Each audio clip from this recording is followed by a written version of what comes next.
We're giving you 3 tips today on how to have the hottest listing on Airbnb with the Airbnb herself, Johnny Thomas, right here on the Fearless Investor channel.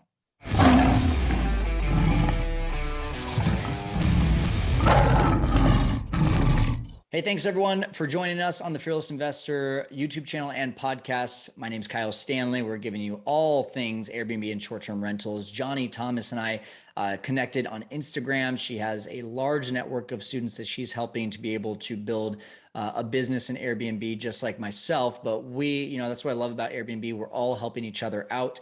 And if you like everything that Johnny is sharing today and you feel like you connect well with her, by all means, go and hire her as a coach rather than me, because I want to make sure that our audience gets connected with the best people to help them to be able to build a great business in Airbnb. But if you do feel like, our route is the one for you with the 6-figure formula, as you probably have heard again and again here on our channel, all you have to do is go and email me, info@fearlesskyle.com, subject line 6FF, and just let us know that you want more information and we can tell you the next steps and how all of our students are getting to 6 figures, or the majority of our students. I want to say all, there's no guarantees, right? You got to put in the work, but those that are putting in the work are getting to 6 figures in under a year. And that's why we call it the 6-figure formula. So all you have to do, again, email me, info@fearlesskyle.com, 6FF as the subject line. Now, speaking of making 6 figures, if you're not using Price Labs, you're probably leaving as much as 6 figures on the table. And I love, love, love Price Labs. We use it in our business all the time. It is a dynamic pricing tool that's going to help you to increase your rates, increase your occupancy, and reduce the time that you spend in your business. All you got to do, if you're on YouTube right now, go down to the bottom of this one and click on the Price Labs link. You get a free 30-day trial plus a free training to onboard you to help you to get started in Price Labs. It can be a little confusing in the beginning. Nothing better than having some actual help to get you started. And if you're listening on YouTube, then all you have to do is go to the show notes, fearlesskyle.com/Airbnb, just like bay, like I'm with my bay. So Airbnb with an AE at the end, Airbnb. Hope that makes sense. And you can go ahead and click on the link right there and get your trial started. So without further ado, let's get with the Airbnb herself, Johnny Thomas, and talk about the 3 tips for getting the hottest listing on Airbnb. All right, everyone, welcome in to this live looking with Johnny Thomas. She's coming in from Atlanta, Georgia. She is the Airbnb, and she and I got connected on Instagram a while ago. She just has an incredible community of people as well. And I wanted to introduce her to our community too, because this is, we got one of the biggest Facebook groups in the world. So we gotta keep on bringing some amazing people in, and Johnny is that person. So Johnny, thanks for being with us. Yeah, no, definitely, Kyle. Thank you for being here. I mean, I think your Facebook group was one of the first ones I joined on Facebook. So it's good to have a moment where now I'm the one that's on there talking to you. So super exciting, and your group has been very helpful. Awesome. Well, I know you've been helpful to a lot of people as well, but I always like to start this off with that question of what is your craziest Airbnb story that you have out there? And I know you've been doing this for a little bit of time, so you might want to try to handpick something, but don't try to scare people too much, okay? Yeah. So let's see. So I'll break it up. One of the craziest investing stories that I have is, so I charge about $1,000 and up on my units per night. And then this property that I was looking for, my sister, who was actually living in the north, she saw the house because I was telling her about Airbnb and my success with it. She saw a house, never told me about it. And then I was looking to buy my mama house. She never told me about that house because it was already under contract.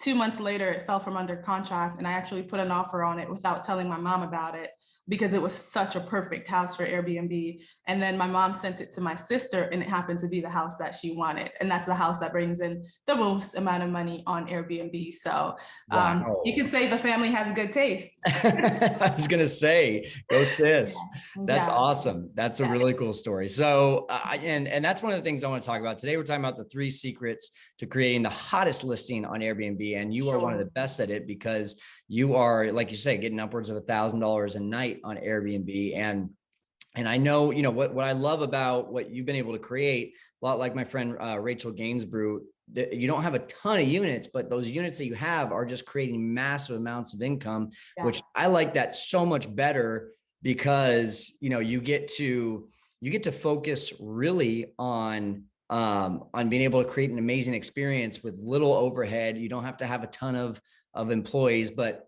before we get into that, because that is going to be fun for us to talk about, take me back, you know, before Airbnb.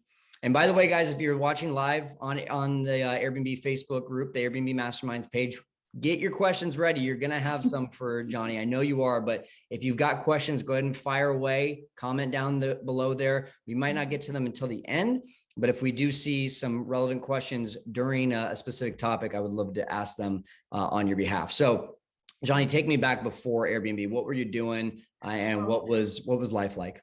So I stem from the North before I moved to Atlanta, and I lived in the insurance capital of the world. So I fell into insurance. So I was doing contract negotiations and contract writing.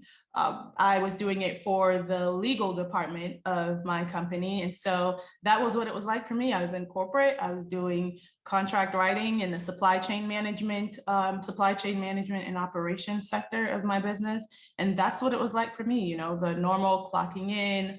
I mean, I've been doing that for about five or so years. So that's what my life looked like before I went into Airbnb. Okay. And so the transition for me happened because I mean, I went through a time frame where I was looking for anything to do. I was making candles. I was just anything that you can think of. Yeah. And I actually went to Atlanta because my husband and I were about to move to Atlanta, and I ended up staying in someone's Airbnb. And at the time, they had a home and we actually just stayed in a room. So we did a shared listing. Okay. And I think we ended up paying $600 for the 4 days. And so it never dawned on me at the time. I was just thinking like, wow, this was pretty expensive to stay in someone's home, but Atlanta was booked out in terms of hotels and all of that. So when we bought our first home, we bought a 5-bedroom home, you know, it's just my husband and myself. I thought, hey, our wedding is around the corner. Why spend my hard-earned money that I, you know, went through my 9 to 5 working hard to earn when I can just make some bucks off of Airbnb real quick. And we ended up renting out 2 of our bedrooms.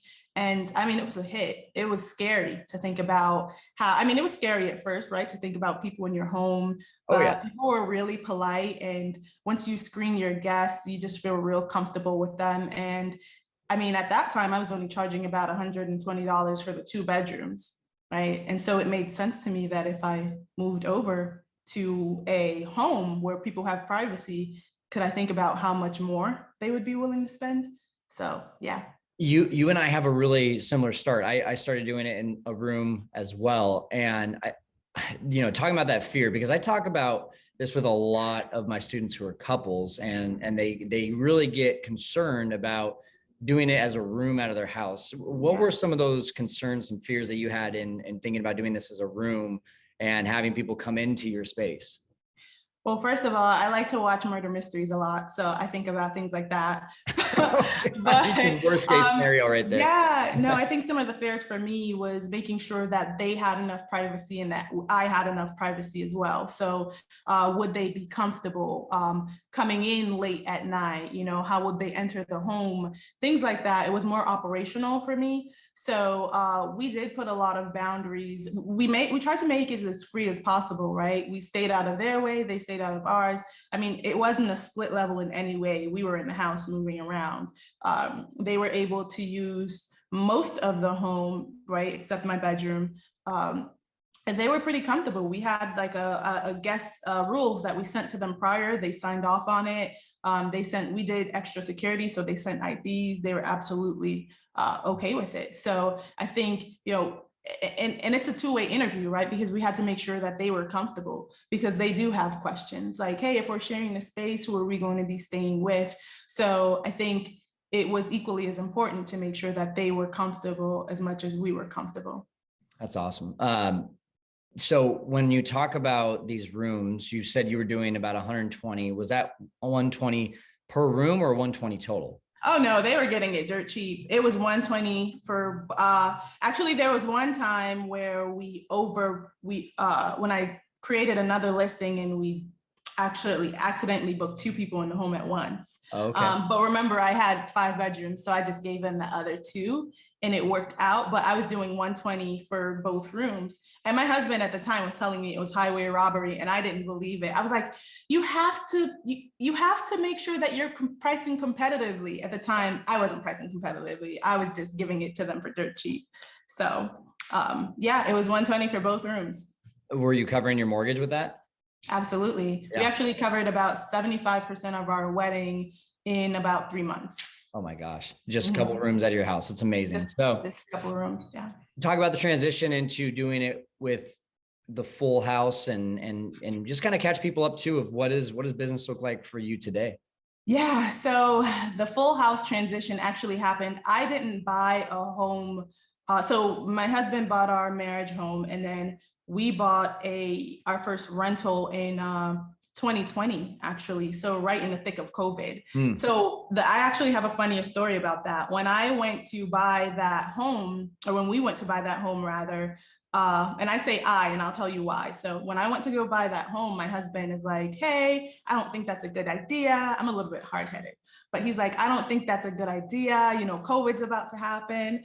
But I closed off on the contract and I'm like, this is really good income. And at the time I was actually looking to retire in my 20s.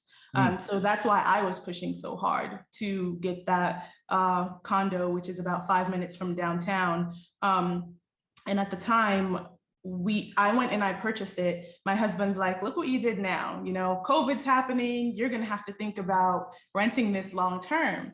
So that night I went on, is it Zillow? Zillow, and you can put the listing up to rent to a long-term renter. And then I said, well, let me just put it on Airbnb as well. And I used the photos that they used to stage the house, sell it to me. I actually just used that for my Airbnb listing. The next day I had about 27, I kid you not, about 27 requests, which came up to maybe, I want to say it was about 6,000. I don't know what was happening in the market there. Then maybe people were just excited. I mean, you had people having cabin fever, right? They want to get out. They want to get out as much as possible. I had requests coming in, and I was still at that time 120 a night. So I saw how much demand that there was.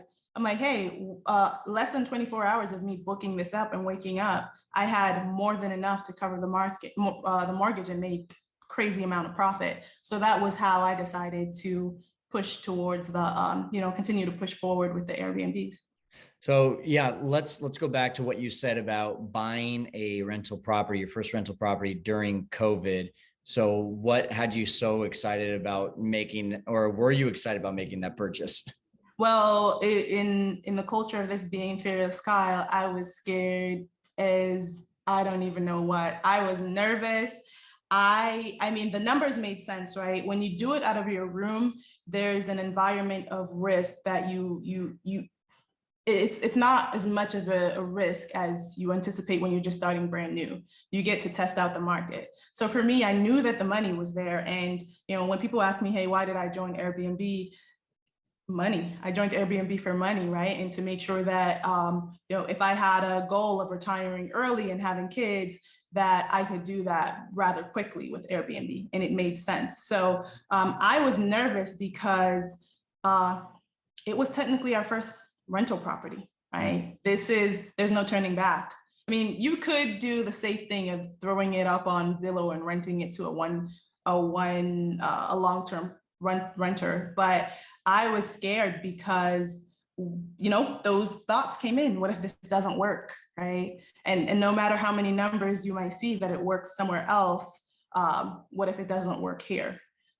So even though I had all of that experience, knowing that people were still staying with me, even in a home, there's still that fear crept up on me. And so I just pushed through it. I heard once that great investors make moves in tough situations, right? So I heard a story, and actually I heard about them in the market.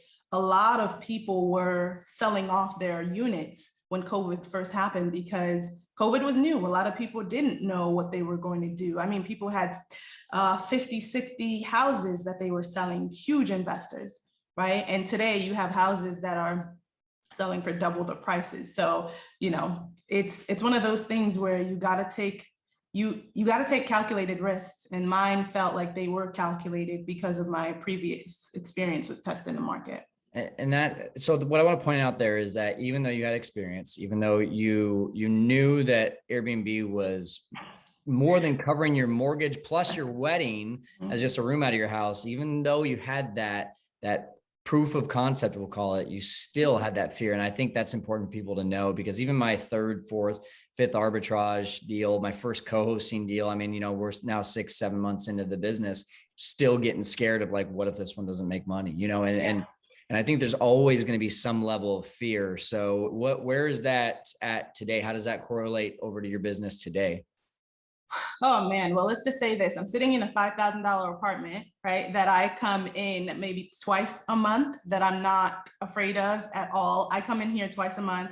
I actually created it for Airbnb, but I was so in love with the way it looks that I was like, no, I'm just gonna keep this for my work area. So you can see the confidence is definitely stronger, right? To be paying this much for an apartment that I'm not even living in. I just use it for moments like this, right? Sounds like a great write-off. Yeah, no, the fear is definitely not there as much. I mean, when you think about, I've been able to, for any financial needs I have, I've been able to, let's say for example, weekends usually go fast in Atlanta. They're the first things to go. And if I need something, right, and there's this calculation I normally do. Do I feel like working or do I not feel like working, right? And I might open up a calendar of a day that's not booked, but I just blocked it off and it will book, right? And so when I've been able to gain that much confidence with 7 units, I've been able to gain that much confidence where I feel like if I have a financial obligation, I'll just open up a day, and instead of taking it out of my bank account, I'll just let someone on Airbnb, you know, pay my car note or something like that, for example. But the confidence has definitely been a journey. It wasn't like we talked about, it wasn't just jump in and, you know, jump in because it's going to be great. It was something that I had to build up on. It's helped me to teach students, right? It's helped me to create a community of students. It's helped me to invest. It's helped me to, I'm retiring before I'm 30. So it's definitely changed my life. There's no other way to put it. Good. That's good. Well, I want to come back to the confidence piece, but I also would like to just, I'd like people to know the snapshot of your business today. So how many units do you have? Do you arbitrage them? Do you co-host? Do you own? What's the average gross income? Just kind of give us a little bit of a rundown. Yeah, so I have 7 units. 3 and a half are owned. One of them is a partnership and the other a rental arbitrage. So my model are homes. They make the most sense to me when it comes to the market, right? More space, more people. In the Atlanta market, a lot of people travel in groups. So you might say, you know, I by myself, I'm not ever booking a $500 rental unless it's in Cabo somewhere, you know, with a completely different experience. But when you're looking at a house that has 5 bedrooms that hold 10 people, they're paying about $50-something a night per person, right? So it actually ends up being a lot more affordable for them. And so that's my model, right? I try to gauge the bigger audiences. And that's what works out for me. I actually have one home, this home that I talked to you about, the earlier one, that last summer in July pulled in 30,000 by itself, because that was one of the more expensive months. And I actually have people sometimes bid on that unit because so many requests come through, and I'll say, hey, you know, I'm sorry, someone is about to book it. And they'll say, hey, I'll pay an extra this for that. But that house also has a pool in the backyard. It has a huge backyard. So sometimes I'll let them have gatherings. So the most expensive booking I've ever had at that house was $7,000 for 2 days. And so with a rental like that, it was so easy for me to pull in 30K. The other one altogether, I'll probably bringing about anywhere between 50 and 60. It all depends on how I feel, because I have, back to the confidence, I tell my students, hey, if I know that my weekends are going to book and these days are guaranteed to book and my prices are higher, you'll find that most times with the occupancy rate, people aren't going to pay $1,000 on a Monday or a Tuesday, right? But they'll pay that $1,000 on a Friday and a Saturday. And so for me, I decide when it is that I want to work. I might say, hey, should I put this unit down to $200? Is it worth it for me? Right. But I'm of the belief that, hey, I want to make more while working less. So instead of me, pricing out at $250 a night, I'll just do $1,000 a night and I'll make all the money that I would have made on the weekdays, on the weekends. And I think a lot of people have a hard time believing that you can charge a price like that. But I go on Airbnb and I look up other rentals and you can see other people charging the same exact price, right? The only difference is they might have $1 million house. I don't. Like that house I paid about it was on the market for $199 and I ended up overbidding to I think $220 and beat out a cash buyer. So I'm charging $1,000 a night on a house that's not even $500,000. Wow. Okay. Well, it's time to get to the Atlanta market. With that being said, I know there's a lot of restrictions coming into the Atlanta market as well. How's that impacting your business? I'm excited about it. I will say none of my units, except for this one, is in what is it called? The ordinance, right? So you can go on the website and you could see where they outline the ordinance. All of the houses themselves, they're all outside of the ordinance. So I teach my students, but when you're about to do your research, if you are concerned about the ordinance, because what's happening is you're going in a competitive area where there's a lot of hotels. And if hotels have to pay hotel motel taxes, right? Why do we not pay hotel motel taxes? So those are your competitors, and hotels are making noise about it to the city. And so that's one of the reasons why the ordinances are starting to pop up everywhere. But for me, I always say it's a small price to pay for those big gains, right? It's 8% hotel motel taxes. And for me, all I will do is put my price up 8% more. But I'm charging such a high ceiling that I don't even feel comfortable putting the price up on other people. I would probably just eat it, but it doesn't affect me. And as for my students who are starting and they're new, I just tell them to make sure. We actually had on our office hours, we do office hours every bi-weekly.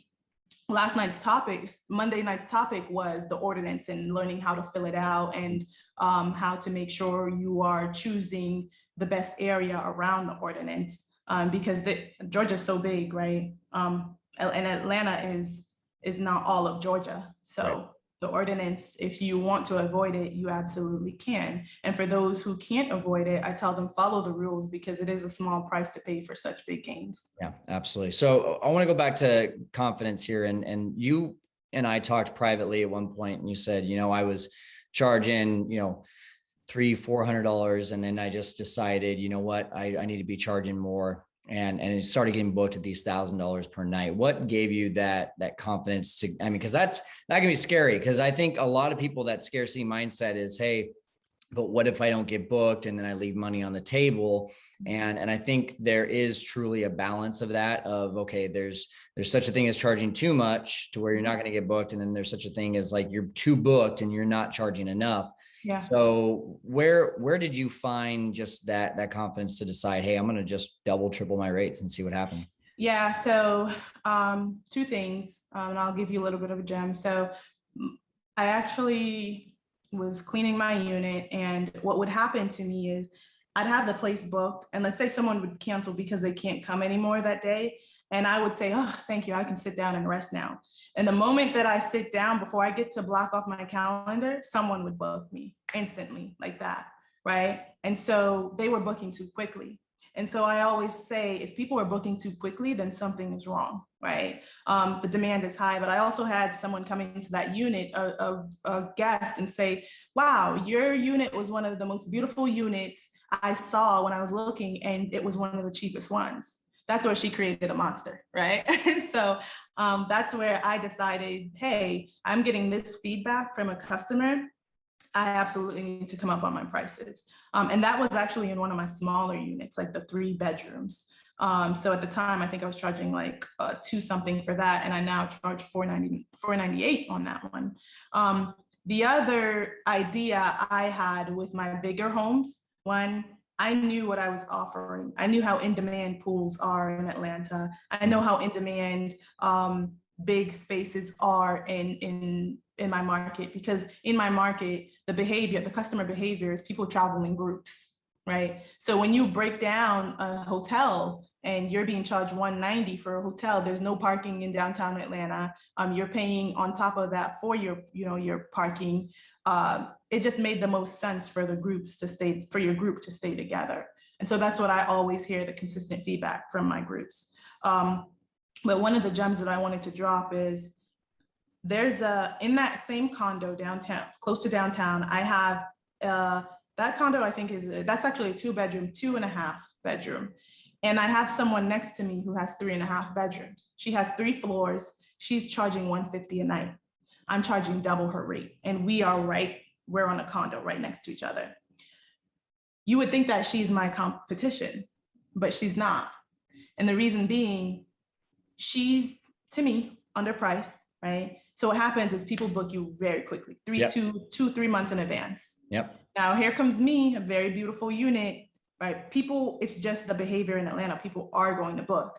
You're not my competition because you don't even show up on Airbnb for those dates because you're already blocked, right? So now when you see someone like me, I'm definitely going to make sure that my unit looks good, so it doesn't feel like you're just getting bamboozled with what's left. It looks good, and to you, it's worth the money, and that's what's available. So the market is pushing you to my unit, right? So I'm okay playing the waiting game.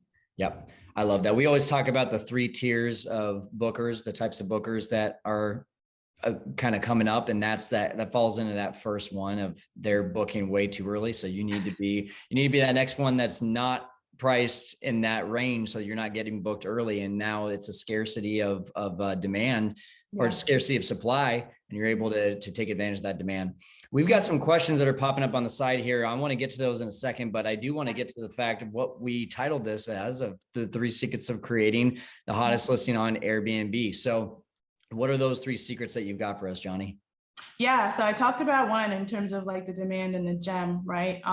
But for me, one of the first things I do is I never go to look at the competition in terms of, hey, the market is, or there are some websites where they price match based on what everybody else is pricing, right? I never really go look at that. The first thing I do is I look at people's decor. I only look at my competition's decor. I don't look at my competition's price, because I want to see what's in the area, and I want to make sure that my decor is 10 times better than that, because people are moving in the direction where they want Instagrammable units, right? They want a unit with a backdrop. They want an experience. And so when I talk to my students, I tell them, I sell experiences. Outside of the hospitality business, I sell experiences. So you're going to come here and you're going to be able to get an experience. So that's how I look. I make sure I look in my area and just look at people's decor, right? Because I don't intend to charge the price that they're charging. But if they have, a water bed or something, I'm going to make sure I have a pool table. I'm going to make sure that there's swings in my house. I'm going to make sure that you come here and it's a full-on experience for you. I also talk about just doubling up your listings, right? That's one of my trade secrets. So on the Instagram algorithm, Airbnb favors new listings. And so what I do is, because I have 7 units, 4 of my units are very similar. What I do is I create 2 listings, same exact listing. So, and for the same exact house, right? So this house is booked, even though I have another house, but this house is booked I leave that calendar. I doubled up the listing. So I have another listing for that house. And what happens, because they're almost the same exact type of house, they're in the same neighborhood.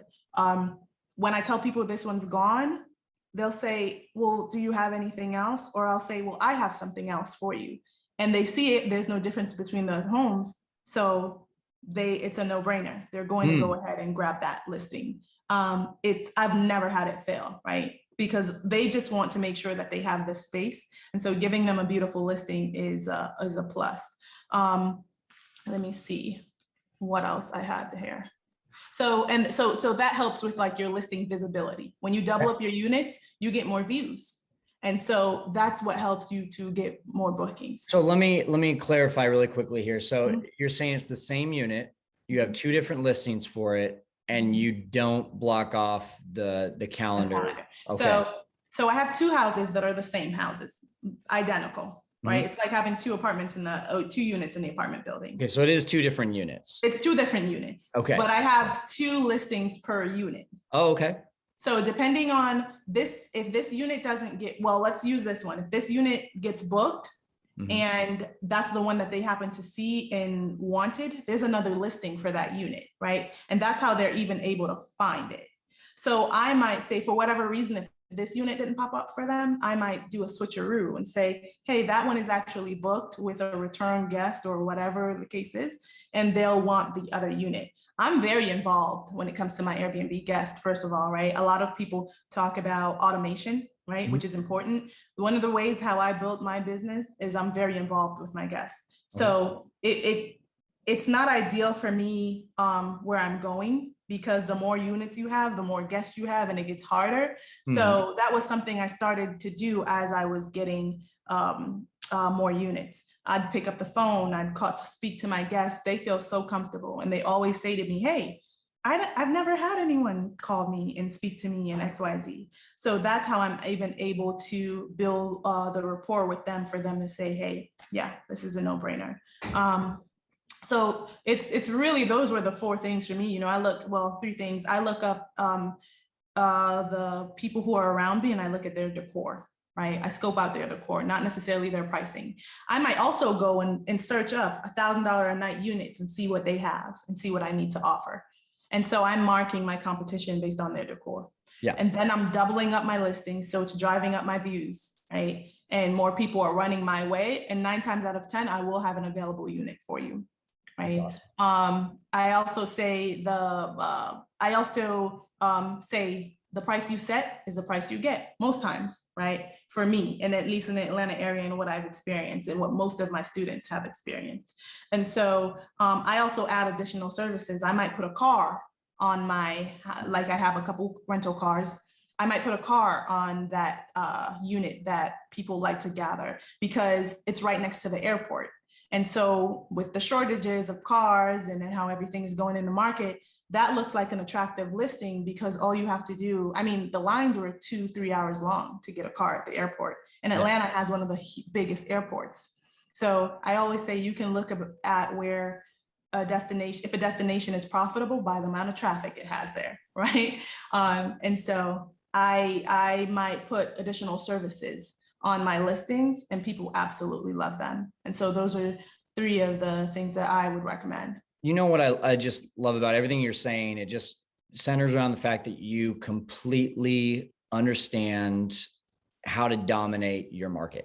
You know, it's not necessarily about how to dominate Airbnb, it's about how to dominate your market, because what you're explaining to me is not going to be the same as Phoenix, Arizona, or Fresno, California, or Maui and Hawaii. Like, you just completely know that there is a certain property that sounds like it's a big property with a pool, and adding additional services allows you, like a car, to be able to provide things that other people in your market are not providing. And so, yeah, it makes sense why people would want to spend top dollar. My follow-up question, and actually one of our students just commented as well. Halame says, so on that second listing, are you leaving the calendar open and just not allowing instant bookings? Is that why? Yeah, okay. I don't allow instant bookings. So there are times where I forget, and I've gotten in a lot of trouble, right? Because I've gotten in trouble twice because people double booked. And it was when I first created it, right? It was automatic booking was on. And so I had to go and shut that off because it was getting me in trouble, right? Yeah. So I have to make sure that I don't do automatic booking. Actually, based on my demand, when I started, I did automatic bookings because I was nervous. There was a lot of fear. I didn't have a lot of guidelines, right? I wanted anyone and everyone, just book me, just book me. And now, because I've created that demand, I shut off my instant book. You have to send over the reasons why you're booking. We do a screening, right? And that's to make sure that you're comfortable with me and that I'm comfortable with you. So that's spot on. I definitely don't leave that open. Yeah. Okay. That was definitely gonna be my question. Yeah. Awesome. Okay. So we got a few questions here. Some are, I'm gonna go over because I want to go ahead and make sure we get to the questions that are going to get the most value here. So Danny has a good question. He says, recession looks to be coming.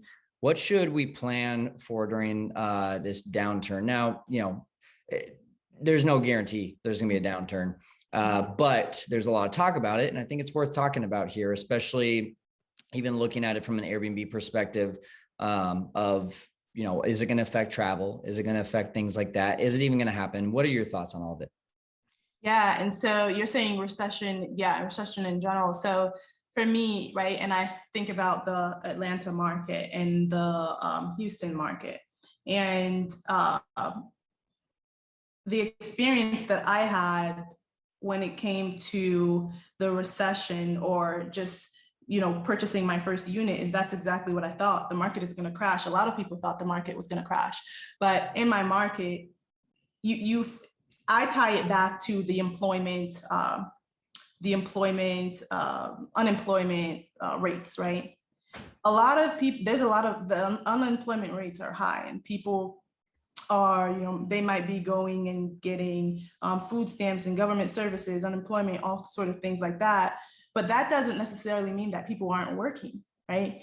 People are not going back to work because a lot of people are entrepreneurs. There's so much money that's moving around in the system. How are people charging at the time, like a recession where people were losing all their jobs? How are people paying $1,000 a night, right? And so what I think about is, to me at least, there's so many entrepreneurs. And that's why the government had to start saying, well, we're going to track your Zelle payment over $600. We're going to track your PayPal payment over $600, because there are a lot of jobs that are not necessarily reported on paper yet, but money is still flowing around in the system. And so for me personally, I say I've been waiting or assuming that a recession is going to happen almost 2 years now, and it hasn't, right? And people still book out my units. People are still traveling when they said all of the jobs are gone and nobody's working, and here people are paying $1,000 a night. And so I think it's important to think about what your audience is. And I say there's a target market for everyone, right? And so my unit might not necessarily appeal to someone who's looking for a $120 a night unit, right? They have the ability to go in and filter in. And so for me, I think it all comes back down to your target audience. So I don't necessarily know if that's the best answer, but it's all behavioral, right? We're waiting for the housing market to crash and homes to come back on the market. It's still not happening yet. We're just in a waiting pattern. And so I say it's the outlook that I've had is making sure that my target audience is still my target audience, right? So I don't know if that was pretty helpful, but yeah, the way, anytime I get this question, the way I just always think of it is, what if I lived on what ifs, if I built a business around what ifs, and I would never do anything.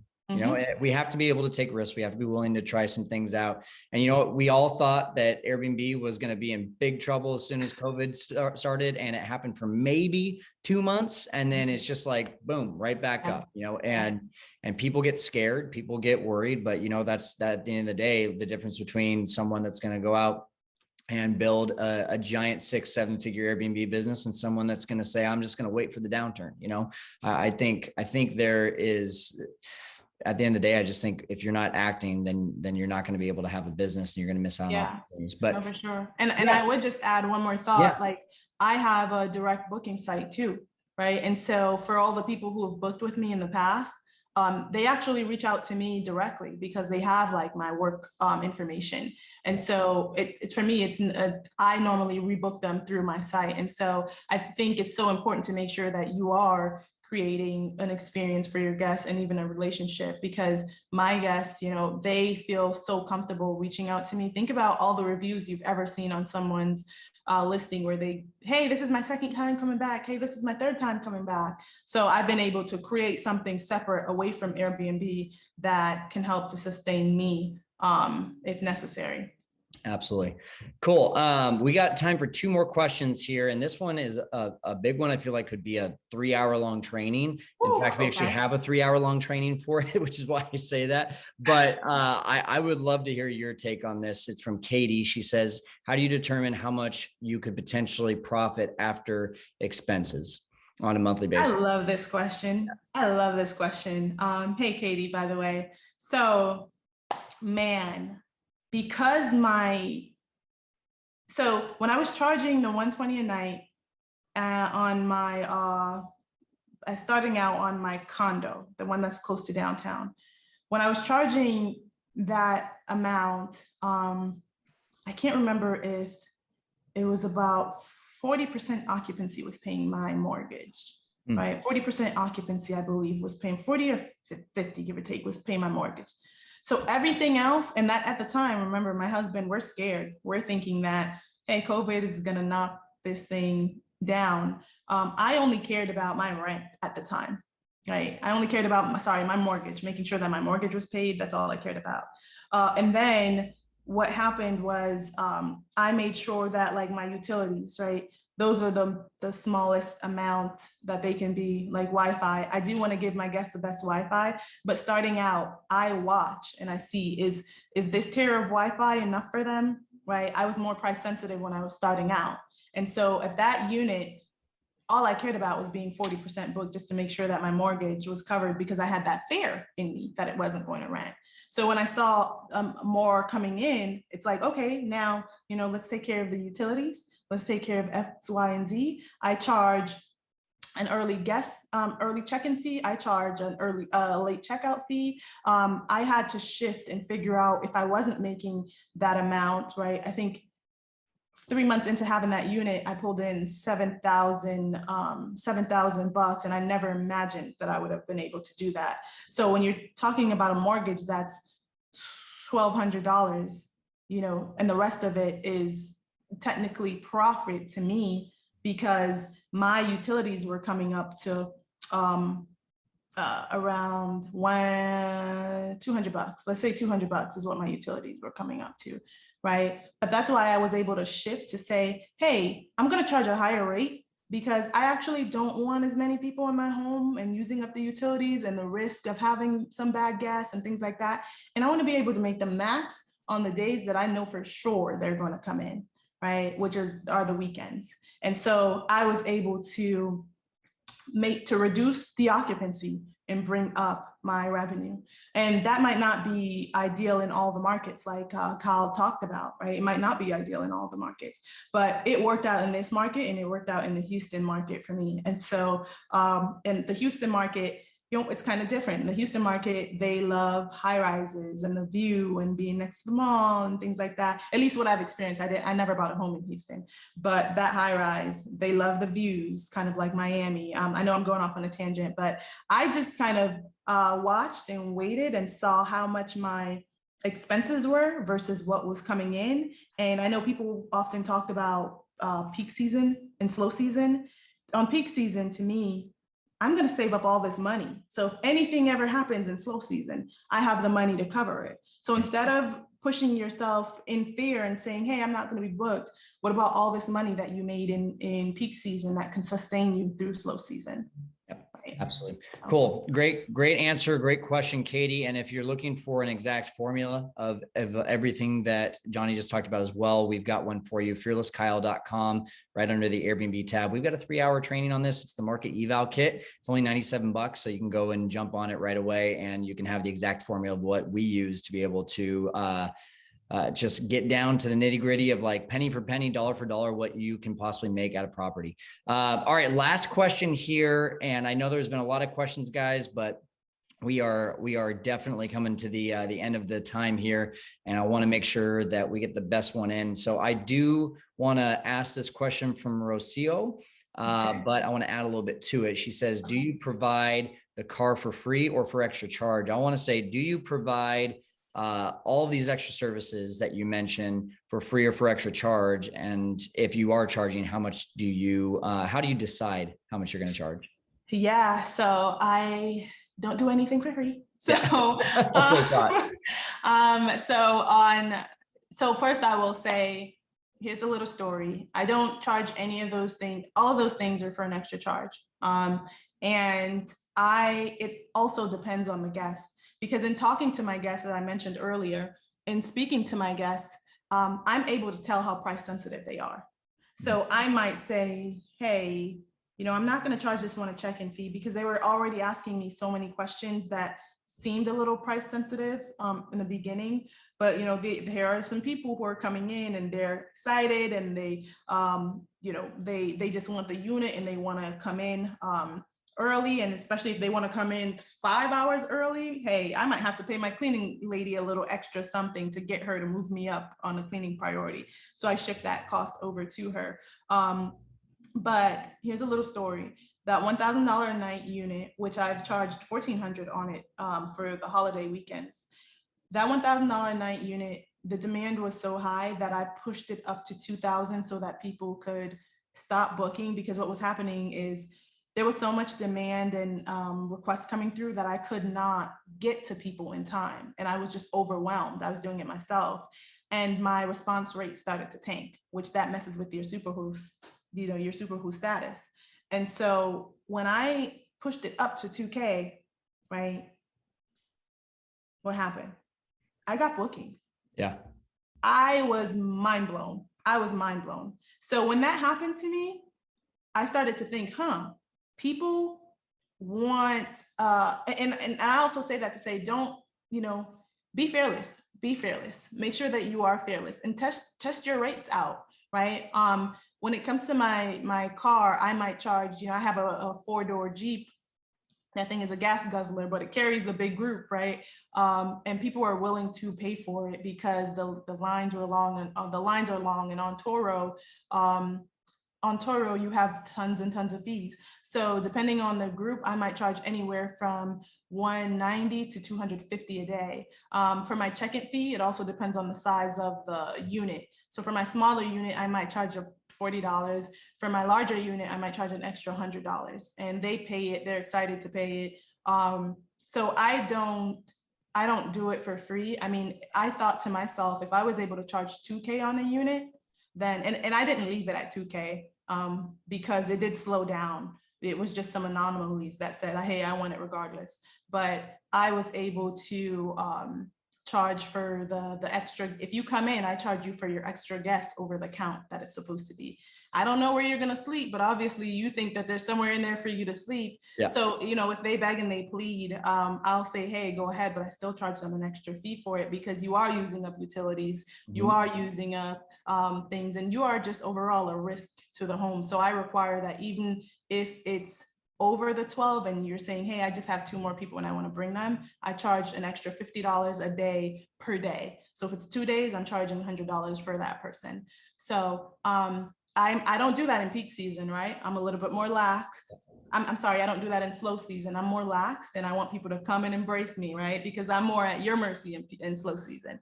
Yeah. But at peak season, it's all hands on deck, right? Okay. So don't be afraid to charge your price. As a matter of fact, Kyle, I saw that you put one of your listings up to a high price and it got booked. Oh yeah, I'm not afraid to charge too much. There you go. Yeah, I'm not afraid to charge too much, especially in our vacation areas. Yeah, we got some high prices in the summer. Okay, there you go. Yeah. 10 seconds or less, because we're running out of time here. Mark just says, do you do car insurance on these cars for Turo? Yes, I do car insurance on those cars, extra car insurance. Yeah. And my husband handles that portion because I'm not a car person, but I am a home and Airbnb person. So he handles the portion with the car insurance and all of that. But yes, I do that. Awesome. Perfect. Johnny, how can people find you and connect with you? So my name is actually AirBnB on Instagram, AirBnB underscore. I have about 80,000 followers on there, and I have a community, but it is a paid community. So if people are interested, let me know. There's tons and tons of gems on there. We have like a retreat coming up where people are going to tour all of my property. My students will tour all of my properties. My mentees, I should say, tour all of my properties. It's just a fun and good time, right? And so if you're interested in finding me, I'm AirBnB on Instagram. And where else am I? I think I'm really only on Instagram. That's it. Okay. Yeah. There you go. Simple as that. Simple as Yeah. that. Awesome. Johnny, this has been so awesome. Thank you for giving us the 3 secrets to creating the hottest listing on Airbnb and giving us an insight of how you're able to charge so much and conquering the world of Airbnb. Thank you. Well, thank you so much, Cal. I appreciate it. And thank you for having me on. And thank you for joining my community and talking to my students, because they loved every gem that you dropped. And I'm pretty sure a couple of them are on here. So yeah, thank you. Awesome. Thanks, Johnny. Again, show notes for this one, fearlesskyle.com/Airbnb. That's Air, AIRBNBAE. That's all you have to do. Just add a little AE on the end of Airbnb. And you can go ahead and get connected with her. You can download and get started with Price Labs for that free 30-day trial. You can get all the show notes. You can get everything. It's all right there for you, making it super easy for you. So with that being said, I hope this was helpful today in helping you to be able to make the hottest listing on Airbnb. And I hope it helped you to conquer the world of Airbnb. We'll see you next time.